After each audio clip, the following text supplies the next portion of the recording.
Bienvenue à toutes et à tous dans cette rediffusion du webinaire de décembre. Pour celles et ceux qui n'ont pas pu y assister, Julien Caléja vous présente les facteurs d'influence au sein d'un cabinet de podologie. Si vous souhaitez retrouver les autres parties du webinaire, elles sont disponibles sur notre chaîne YouTube. Bonne écoute. Alors c'est vrai que moi je me suis toujours posé la question quels sont les mécanismes qui permettent à un cabinet de fonctionner et à un autre de pas fonctionner. Donc bien sûr le cœur du métier quand même c'est le praticien qui est le cœur, le moteur du cabinet. Mais néanmoins je me suis aperçu que plus d'une fois moi, j'avais des praticiens qui avaient un niveau plus que moyen, techniquement, cliniquement. Puis à côté de ça, ils avaient un bagou incroyable, ils avaient des mécanismes incroyables, ils arrivaient à développer leur cabinet, alors que la prise en charge était plus que moyen dans la prise en charge. Et à contrario, des gens qui étaient d'une excellence en clinique, en prise en charge du patient avec une méticulosité, une rigueur incroyable. Et à côté de ça, ben lui, il avait un cabinet qui est quand même pas très développé. Donc ça me posait quand même des questions sur lesquelles je me suis assis à un moment donné autour d'une table avec une personne qui était spécialisée là-dedans, qui faisait du marketing stratégique, ça s'appelle, pour valoriser les facteurs d'influence qui font que une structure de service, parce que nous on fait du service, hein, est efficace. Et efficace, ça veut dire bonne dans ce qu'elle fait, et un autre qui, pour le coup, s'il ne respecte pas ces fondamentaux-là, de toute façon, passera à travers le développement qui lui est promis parce qu'il a la compétence d'origine. Voilà. Donc c'est vrai que le rythme normal qu'il y a dans le métier, c'est commencer par la pédicurie, en remplacement, en assistanat, puis monter peut-être son cabinet, pédicurie en premier, et puis transformer. Le but, c'est quoi? C'est de transformer la pédicurie en podologie pour pouvoir derrière convertir la mixité plus ou moins voulue entre le soin et la podologie pour à un moment donné, s'il y a la volonté du praticien, de vouloir passer qu'en podologie et redonner les soins à ses assistants s'il veut se libérer du temps pour choisir. Donc ça, c'est un rythme de 1 à 3 qui met en moyenne une dizaine, quinzaine d'années en étant quand même bien efficace. Certains cas permettent de faire ça en 5, 6 ans, sur des cas, des zones particulières, mais la règle générale, c'est 10, 15 ans pour faire ça. En revanche, il y a des mécanismes qu'on va voir ensemble qui te permettent en fait de choisir ces étapes, de faire un, 2 ou 3, ou un, 2, 3, ou que 3, ou que 2, ou que un. Voilà, on choisit. Et on n'est pas lié à ça. Donc, par exemple, quand on part sur un mécanisme officiel, donc bon, les chiffres, c'est 2023, vous voyez, c'est pas très vieux. Le chiffre moyen d'un cabinet de podologie, pédicurie, c'est 71 000 euros avec un résultat net de 23 553. Donc, c'est vrai que ces résultats-là montrent quoi? Si on fait une corrélation avec le temps, parce que nous, concrètement, on est lié au temps, le temps n'est pas extensible entre notre vie personnelle, notre vie professionnelle. On a un temps imparti à notre patientèle. Et donc, quand on prend ce chiffre d'affaires comme ça, et on dit, ben voilà, je fais 100% de pédicurie, ça veut dire quoi? 100% de pédicurie, c'est 30 minutes et 35 euros le soin. Ça donne un volume horaire de 1021 heures de travail. Pour avoir un petit repère, les 35 heures, c'est 1566 heures.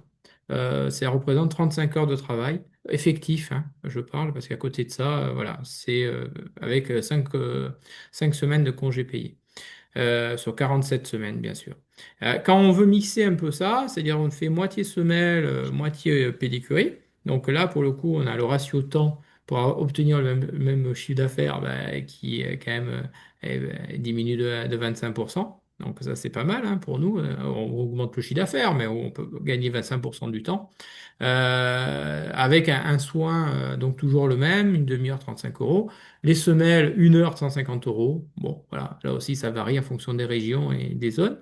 Et si on fait 100% de podologie, on voit bien qu'on diminue presque de moitié le temps pour réaliser ce chiffre d'affaires. Donc, on choisit son temps ou on choisit son chiffre d'affaires, bien sûr. Donc, on travaille 667 heures.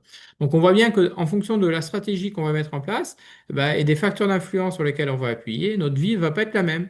Il y en a un qui va passer quand même 2 fois plus de temps dans son cabinet pour et réaliser le même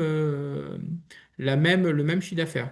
Et après, le résultat, bien sûr, en découle, parce que la partie pédicurie a une marge qui est quand même moins grande que la podologie. La podologie, c'est 85% de marge brute. C'est quoi une marge brute? C'est on prend le chiffre d'affaires, on retire les consommables nécessaires à la fabrication du chiffre d'affaires, c'est-à-dire les semelles, enfin les matériaux, et on en découle la marge brute. 85%, c'est une des plus hautes qui existent dans le médical et le paramédical. Donc le savoir-faire, le faire savoir, ce que je disais, c'est toujours des dilemmes qu'on a. Il faut mixer un peu ça, il faut bien valoriser ce qu'on sait faire, mais à condition de maîtriser son sujet. Parce que si on raconte des bobards, ça dure pas très longtemps, surtout dans le milieu médical, parce qu'on est jugé au quotidien par nos patients, mais aussi par des confrères et qui peuvent très vite nous mettre une étiquette. Donc c'est vrai qu'il faut savoir bien mixer le savoir qu'on essaie d'acquérir en formation continue. C'est un des piliers de la NPS quand même. Mais en revanche aussi, il faut le faire savoir, parce qu'autrement, c'est un peu idiot de ne pas faire connaître nos compétences auprès de nos patients déjà, avant de commencer de discuter avec nos prescripteurs et nos correspondants. Donc, qu'est-ce que je propose, qui je suis, qu'est-ce que je veux faire, qu'est-ce que je veux faire évoluer ou pas dans mon cabinet. Bon, il faut savoir qu'on est une entreprise, ce que je disais tout à l'heure, c'est une entreprise de services. Il y a deux grandes familles dans le monde, il y a les produits et les services. Les produits, bah, c'est les iPhones, c'est les petits pois, c'est voilà. Et puis à côté de ça, ce qui valorise et qui amène de la rentabilité, c'est le service, parce que bah, on apporte un savoir-faire à une compétence et qui permet derrière de fidéliser notre fonds de commerce, qui est donc nos patients. Voilà, donc on a une entreprise de service avec des patients. Et le but, c'est d'avoir le plus grand nombre de patients, mais surtout le plus grand nombre de patients fidèles aussi. Parce que voilà, c'est compliqué d'aller chercher des nouveaux patients. En revanche, c'est quand même plutôt plus aisé de maintenir, d'entretenir nos patients qu'on connaît déjà. Donc c'est vrai qu'on est lié à un tas de mécanismes en cabinet. Sur une journée, on passe de la compta, on passe tout d'un coup à du soin, ça peut passer à de la semelle, ça peut aller à la discussion sur les assurances. Enfin, et on a tout un tas de compétences autour de notre métier. Et puis au-delà de ça, on a tout un tas de mécanismes à connaître, de mécanismes sur lesquels on se forme, qui nous permet derrière d'être le plus efficace possible dans ce qu'on fait. Donc ça prend du temps, tout ça. Et c'est du compagnonnage souvent. Donc c'est vrai que quand on voit les téléphones que j'ai mis, voilà, on est passé d'un téléphone Nokia à un iPhone. Bon, là, c'est toujours un téléphone, mais on n'en fait pas le même, on fait pas la même chose avec. Oui, téléphone toujours, mais dedans c'est un ordinateur et c'est notre vie qui est dedans. Voilà, j'ai mis une petite photo de Zidane parce que on voit bien le geste d'une pureté en finale de Ligue des Champions 2002, Francfort. Et ce geste est fabuleux, mais d'une complexité à réaliser à ce moment-là, avec la pression qu'il y a, finale de Ligue des Champions qui est incroyable. Donc nous, ben, à Lyon, on est aussi lié un peu à la nourriture, on aime bien manger, comme partout en France, mais Lyon, on fait, voilà, il y a une des leaders, a une place forte là-dedans. Ça dépend ce qu'on veut faire dans notre cabinet. Est-ce qu'on veut faire un menu du jour? Est-ce qu'on veut faire un menu gastro? La NPS est vouée à essayer de former ses membres à être dans le gastro avec plus ou moins d'étoiles en fonction de ce qu'on a envie de faire. Bon, ben voilà, je compare toujours ça à dire, ben oui, mais le travail du quotidien est d'une rigueur et d'un savoir-faire incroyable. Vous prenez un poulet de chez Bocuse, bon, à 240 euros le poulet. Il y a un menu du jour, il va vous faire un poulet à 15 euros. C'est toujours un poulet, mais sauf que l'autre, c'est une volaille de Bresse qui est travaillée différemment. Mais voilà, à la base, c'est toujours la même chose, c'est un savoir-faire qu'on valorise là-dedans. Et bien sûr, en face, il y a de la facturation parce qu'il y a un savoir-faire et il y a du temps de transformation. Donc, il ne faut pas hésiter à valoriser notre temps de transformation. Donc c'est vrai que notre cœur de métier, je le répète toute la journée à tout le monde, le premier, c'est le patient, pas de cabinet, on mange pas, il n'y a rien à la fin du mois parce qu'il n'y a pas de patient.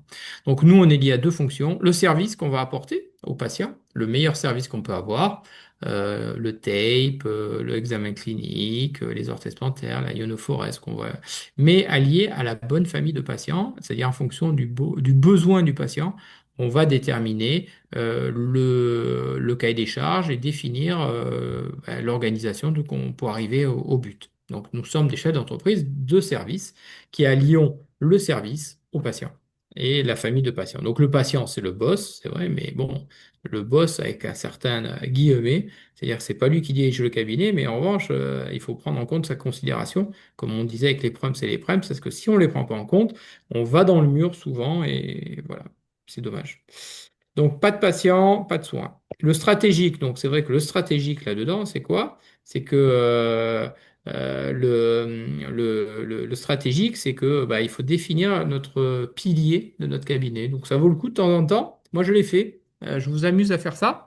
Vous prenez, j'ai fait ça, là, je suis en train de le faire d'ailleurs, avec une IA. Vous dites voilà, j'ai mon cabinet, il fait ci, il fait ça. Propose-moi des solutions si j'ai envie d'améliorer par rapport à la concurrence et tout. Donc, on définit notre pilier. Qu'est-ce que je suis? Qu'est-ce que je veux faire et qu'est-ce que j'ai envie de faire?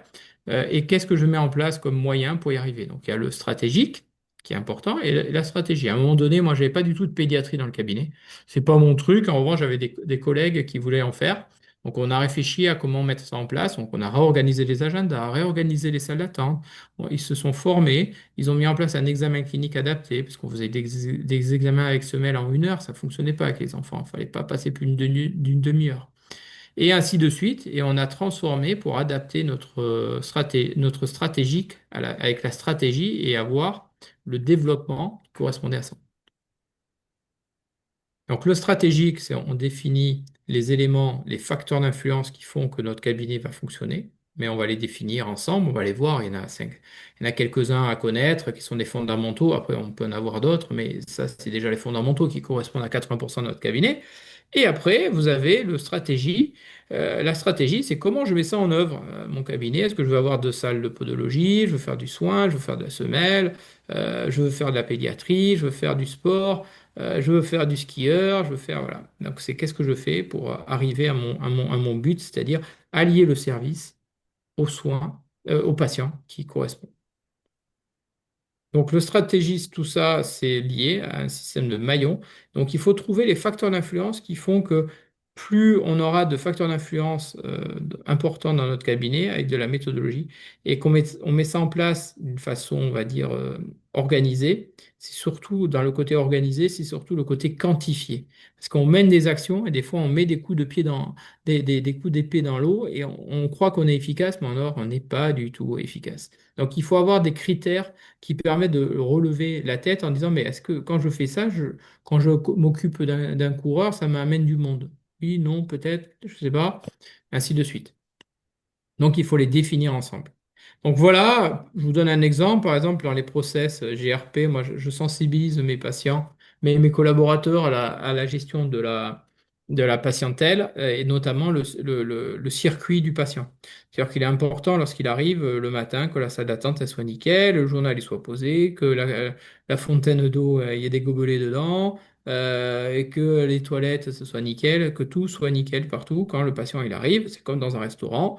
Il y a la mise en place de la salle. La salle, quand le client il arrive dans la salle pour manger à midi, il faut que ce soit nickel. Il ne veut pas que ça traîne dans tous les sens, des feuilles dans tous les sens. Donc nous, c'est pareil. Tous les jours, ben, il y a une rigueur à avoir. Quand on arrive le matin, ce soit vraiment tip-top. Et après, il y a le circuit du patient, c'est-à-dire la participation du patient à votre expérience. Ce que vous allez lui faire vivre, à chaque fois, vous faites vivre une expérience au patient qui est plus ou moins agréable pour le patient.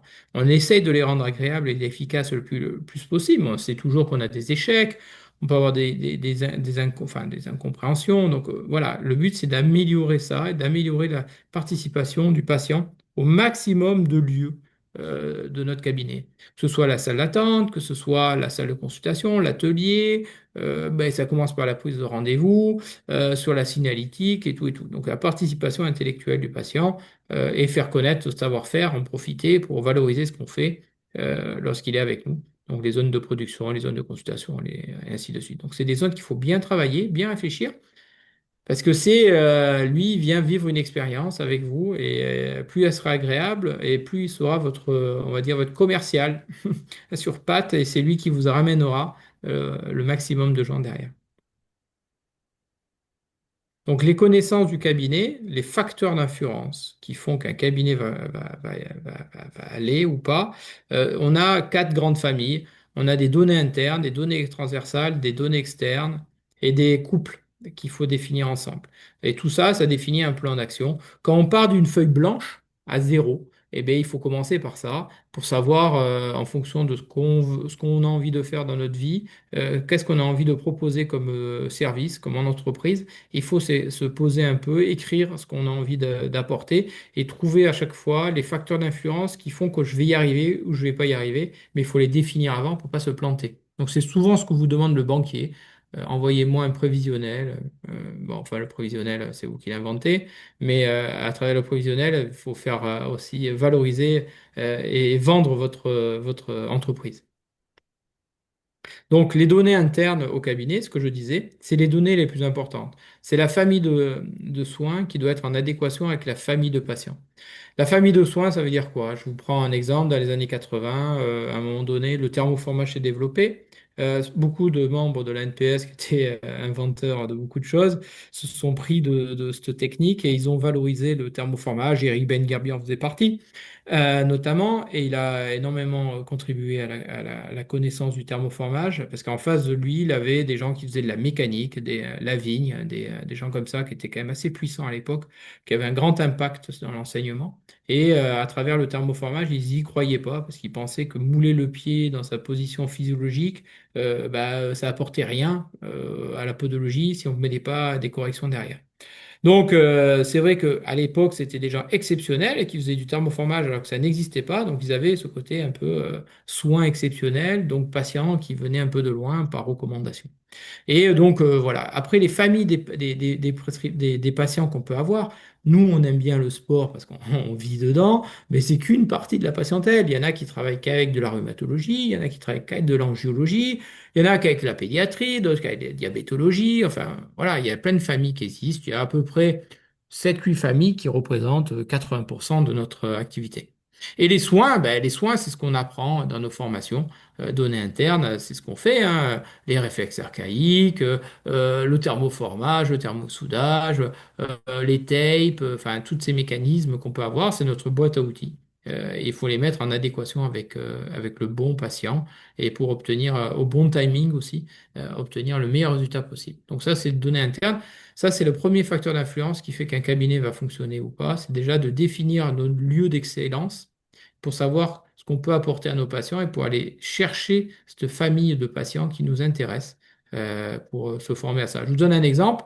J'ai eu il y a 15 jours une jeune, enfin une jeune, non, elle a 10 ans de moins que moi, mais qui est venue se former sur la mousse polyuréthane. Eh bien, la mousse polyuréthane, elle me disait, il n'y a plus personne, elle venait de Sedan pour se former à la mousse polyuréthane. J'ai dit, mais qu'est-ce que tu vas faire avec ça? Parce que c'est quand même hyper contraignant, c'est 4 heures de travail. Elle me dit, non, je fais partie d'un regroupement de rhumatologie et tout. Et elle me dit, j'ai déjà une liste d'attente pour réaliser ça. Bon, elle est la seule dans la région à faire ça, hein, ça c'est sûr. Moi, j'en fais à Lyon, mais elle, à Sedan, elle est toute seule. Donc, compétence, excellence et développement de sa patientèle, parce qu'elle va se faire reconnaître dans son coin pour son excellence dans ce prise en charge. Cette personne propose ce service-là. Ça, c'est les données internes. Données ensuite internes, on a, au-delà de ces facteurs d'influence, donc ce couple patient-soin, on a d'autres dans les données internes qui sont importantes et qu'il faut maîtriser aussi. La production. La production, on le voit, hein, entre les usinages 3D, le thermosoudage, le classique, les outils qu'on peut utiliser pour nous faciliter le travail en atelier, la pré-découpe et tout et tout. La production, c'est vraiment un des cœurs où la personne va te dire j'en peux plus, les semelles le dimanche, j'en peux plus. Donc on essaye par compagnonnage de transmettre un peu un savoir un peu plus efficace en fonction des techniques et en fonction ce qu'on a envie de faire. Mais c'est une des zones noires. Souvent, les gens qui font du soin se mettent à faire des semelles. Le plus dur pour eux, c'est maîtriser la production. La logistique, bah, c'est la gestion de son logis, hein, là où on vit le plus, notre cabinet. Ça va de l'atelier, ça va... bon, le cœur de métier, c'est sûr que la logistique du cabinet, c'est hyper important. C'est là où on doit se sentir à l'aise, dans de bonnes conditions, ça c'est sûr. S'il faut vraiment y réfléchir, parce que moi, par exemple, je voulais faire vivre une expérience patient à mes patients, au niveau logistique, ce que j'ai créé des verrières pour que mes patients me voient travailler. Et ce qui montre qu'on fait un savoir-faire artisanal, sur mesure, et que ça valorise mon travail, parce que bah, il y en a beaucoup qui font la sous-traitance, et oui, voilà, et ils savent pas que c'est eux qui fabriquent, quoi. C'est dommage, ça valorise bien notre savoir-faire. Et ça justifie aussi de la tarification qu'on peut apporter. C'est pour ça que de plus en plus de cuisines sont ouvertes, des toilettes, de tout ce qu'on veut. D'ailleurs, j'ai vécu une expérience patient qui était sympa il y a peu de temps, une petite anecdote. Avec ma femme, elle m'invite à un restaurant à Lyon. C'est la première fois que je vis ça, un étoilé, il allait devenir étoilé. L'entrée, le chef vient vous chercher dans la salle du restaurant, il vous amène dans sa cuisine et vous mangez, et vous commencez, il vous montre, enfin, il vous fabrique l'entrée avec lui et vous la mangez avec lui. Donc c'est quand même énorme. Voilà. Et vous voyez sur quoi ça se joue. C'est des étoilés, ils font vivre des expériences à leurs clients. Donc c'est hyper sympa, parce qu'après ça fait un bouche à oreille incroyable. C'est super sympa. Et en podologie, c'est la même chose. Il ne faut pas hésiter à montrer ce qu'on sait faire. Alors bien sûr, ils ne vont pas travailler à notre place, mais le valoriser, ça montre aussi notre savoir-faire. La logistique. La prospection, fidélisation, bah, c'est ce qu'il y a de plus difficile, hein. Il n'y a que 5% des êtres humains qui sont capables naturellement d'ouvrir une porte et de discuter avec un inconnu. On n'est pas fait pour ça, c'est pas, on n'aime pas trop sortir de notre zone de confort. Donc on utilise plein de subterfuges pour y arriver. Maintenant, les réseaux sociaux, plein de choses et tout.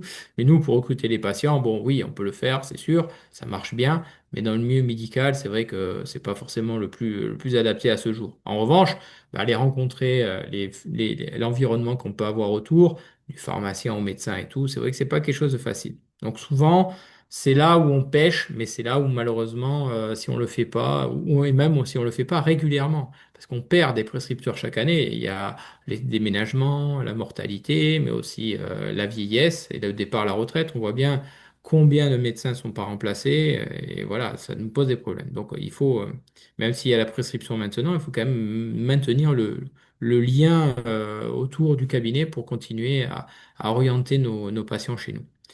La communication, c'est vrai que la communication est un sujet qui est assez important, ce qu'on disait tout à l'heure, faire savoir notre savoir-faire et communiquer auprès du patient, faire transmettre le savoir qu'on a, lui faire comprendre ce qu'on veut lui apporter, parce que s'il comprend pas, il n'adhère pas, ça marche pas, on le sait. Donc c'est un domaine qui est hyper important à maîtriser et surtout les outils doivent être adaptés au patient et non pas aux professionnels. Après, il y a des outils de communication pour les professionnels, c'est-à-dire savoir maîtriser les outils pour valoriser notre travail. Donc, c'est ce qu'on disait tout à l'heure avec Léo. Il y a un certain nombre d'outils qu'on utilise et qui peuvent être utilisés pour valoriser notre travail et le faire et communiquer sur ça. La recherche et développement, ben, c'est un sujet aussi, voilà, en fonction des matériaux, dans l'innovation. En ce moment, je m'amuse avec une nouvelle matière là, qui permet de gagner quelques centièmes de seconde sur certains sportifs de haut niveau. Donc, c'est hyper sympa. Ça apporte de la valeur ajoutée, mais aussi dans l'apport qu'on peut avoir au niveau du patient sur les techniques de réalisation, sur les formations qu'on peut avoir sur plein de sujets qui nous permettent derrière de nous maintenir à un certain niveau, d'apporter du savoir et de maintenir notre savoir aussi à un certain niveau à côté. La politique de prix. C'est un sujet délicat, l'argent en France, on le sait. C'est pas des sujets qui sont facilement abordables, mais en revanche, c'est un des facteurs influence qui permet de savoir si votre cabinet va exister. Je vous donne un exemple. Nous, dans le 6e arrondissement, c'est un petit peu Neuilly, ici. Il y a des cabinets, il y en a une qui s'est installée, elle partait avec des semelles à 350 euros en sortie d'école. Bon, ça n'a pas duré longtemps. Elle avait mis des prix qui étaient complètement déraisonnables par rapport à ce qu'elle pouvait apporter comme connaissance et efficacité derrière. Elle a disparu, c'est sûr, parce qu'elle n'avait pas mis le prix en fonction de la connaissance qu'elle avait. On ne commence à exister que quand notre cabinet commence à se remplir. Alors bien sûr, il ne faut pas partir d'un cabinet trop bas, mais j'en connais quelques-uns à la NPS qui ont essayé de vider leur cabinet en augmentant les prix. Ce qui a bien fonctionné à un moment, puis ils se sont retrouvés avec autant de monde. Bon, ils gagnaient mieux leur vie, mais ils avaient toujours autant de monde, quoi. Donc c'est une solution qu'il faut réfléchir parce que la politique de prix, vous avez une personne qui est installée depuis 30 ans, vous venez juste vous installez un cabinet tout neuf, vous avez mis 100 000 € dans le cabinet, vous n'avez pas les mêmes traites que lui peut-être et il peut appliquer des prix que lui, que vous ne pouvez pas appliquer parce qu'il a déjà remboursé son crédit, quoi. Donc, il gagne bien sa vie comme ça. Mais vous, en création, vous avez peut-être un crédit à rembourser derrière, c'est plus difficile. Donc, la politique de prix, c'est hyper important parce que c'est ce qui va déterminer un peu comment vous allez travailler dans votre vie, en étant raisonnable, mais en étant bien organisé, en vérifiant ce qui se passe dans votre environnement où vous allez vous installer. Une installation intramuros Paris, c'est pas la même chose que, j'ai rien contre la Lozère, contre la Creuse, mais le pouvoir d'achat n'est pas le même. Donc, c'est sûr qu'il faut faire attention à ce qu'on fait, comment on le fait, parce qu'on ne peut pas s'acheter n'importe quoi, n'importe où, avec les moyens qu'on peut avoir et surtout la rentabilité qui va derrière. Alors, à moins que voilà, vous ayez une fortune, mais voilà. Dans la logique, c'est pas comme ça que ça peut se passer. Donc ça, les facteurs d'influence internes, il y en a encore deux. La ressource humaine, la première, c'est la vôtre, hein, l'empathie qu'on peut avoir, mais aussi l'accueil au téléphone, que ce soit ou au téléphone ou par Doctolib. La prise de rendez-vous, le côté humain, c'est hyper important. Après, si vous avez une secrétaire en cabinet, bon, c'est quand même rarissime. Ouais, c'est hyper important de le travailler avec elle. Les ressources financières, ça rejoint un peu la politique de prix, mais si vous avez papa, maman qui vous achète votre cabinet et que vous n'avez pas de crédit, c'est pas la même chose que celui qui s'est payé les études avec un crédit, qui sort et qui s'installe et qui reprend un autre crédit. Voilà, la ressource financière, c'est pas la même. Donc c'est un des facteurs des facteurs d'influence qui font que ça va fonctionner ou pas votre cabinet, pour avoir suffisamment de marge pour pouvoir développer votre structure. Donc voilà au niveau des données internes. Et données externes qu'on peut avoir, notamment le premier, c'est le marché. Le marché où vous allez aller, il y a des marchés qui sont plus ou moins propices au développement. Il y a des zones qui sont désertiques et des zones où ils sont hyper bien remboursés. Vous prenez l'Alsace, qui sont limitrophes avec la Suisse. Ou l'Allemagne, ils ont des taux de remboursement assez élevés et ils utilisent en plus une politique de remboursement un peu supérieure à la norme avec la CPM d'Alsace. Donc voilà, c'est une structure particulière. Donc vous avez des mécanismes qui vous permettent plus facilement de réussir dans votre cabinet parce que vous avez un afflux de patients plus rapidement. La concurrence, c'est pareil, hein, suivant la zone dans laquelle vous allez travailler vous allez avoir plus ou moins de monde autour de vous qui va faire peut-être la même chose que vous. Donc, ou pas. Voilà, moi, par exemple, quand je me suis installé à Lyon, exemple, personne ne rendait les semelles dans l'heure. Donc, il y a 10 15 ans, personne. Donc, j'ai apporté un savoir et un service auprès des patients. Bon, mais ça m'a permis de me développer un peu plus rapidement que ce que j'avais prévu. Le consommateur-acheteur. Premier consommateur-acheteur, le sportif. Il est consommateur, il est acheteur. La maman pour son enfant, elle est consommatrice, elle veut le meilleur pour son enfant. Vous voyez, on a des consommateurs acheteurs. C'est pour ça que nous, le sport, c'est un domaine où les gens sont consommateurs. Il faut qu'ils soient fidèles derrière, mais ils sont consommateurs. Ils investissent dans leur corps. Donc, ce qui nous permet, nous, de valoriser. À contrario, par exemple, d'un diabétique type 2, lui, il subit sa pathologie. Et rares sont ceux qui sont motivés pour se soigner et investir dans sa santé. Au niveau concurrence, c'est vrai qu'il faut faire attention là aussi, parce que je reviens dessus. Ça ne veut pas dire parce qu'il y a la concurrence que ça correspond à votre domaine de compétence ou d'excellence. Il faut bien vérifier dans l'environnement dans lequel vous êtes installé s'il y a des gens qui sont compétents ou au même niveau que vous ou pas, ou qui apportent un service qui est un peu différent du vôtre. Donc, si on fait un résumé, un cabinet, voilà, c'est ces facteurs d'influence qui font que vous allez réussir ou pas. Donc, pour chaque critère que vous avez là dans une bulle, il faut se poser la question de savoir si on se regardant dans un miroir, j'apporte quelque chose qui soit d'une excellence ou pas, si on veut faire un menu 3 étoiles ou si on fait un menu du jour dans chacun des critères qu'on a définis ensemble. Donc c'est vraiment une photo à un instant T, mais qui peut se reproduire régulièrement et qui permet de maintenir en haleine et surtout mettre en évidence enfin, nos qualités, nos défauts et essayer d'améliorer notre quotidien pour se rendre encore plus efficace dans notre prise en charge. Est-ce que certains ont des questions sur cette partie-là, donc à la fois l'expérience patient, la première partie, ou alors là, le côté plus facteur d'influence du cabinet? N'hésitez pas à soit prendre la parole, soit le mettre en chat. En chat, ceux qui veulent Euh, pas parler, qui sont déjà en pyjama. Sinon, dans tous les cas, on en discutait aussi avec Muriel avant le webinaire. L'objectif, c'est aussi de pouvoir proposer là sur 2026 une formation plus complète sur ce côté-là, développement du cabinet. Donc là, Julien a déjà bien abordé les différents facteurs d'influence. L'idée, c'est derrière, de manière plus directe, Pratique. ouais, voilà, on est 5-10 sur la formation, Mettre les outils en discuter place. directement et faire en fait le portrait robot de votre cabinet à vous. Là, Julien, donc, a forcément centré sur Mm. son expérience. Mais l'idée, c'est de voir votre production, votre logistique, votre prospection, là où il y a des points d'amélioration, comment vous pouvez le développer ou alors le réfléchir différemment et essayer d'individualiser un petit peu tout ça. Donc, on abordera un peu plus sur le côté formation un peu plus tard. Sur notre chaîne YouTube, vous retrouverez les autres parties du webinaire. N'oubliez pas de nous suivre sur nos réseaux pour ne pas manquer nos contenus sur la recherche en podologie et la gestion de cabinet. À bientôt, l'équipe Podoptimize.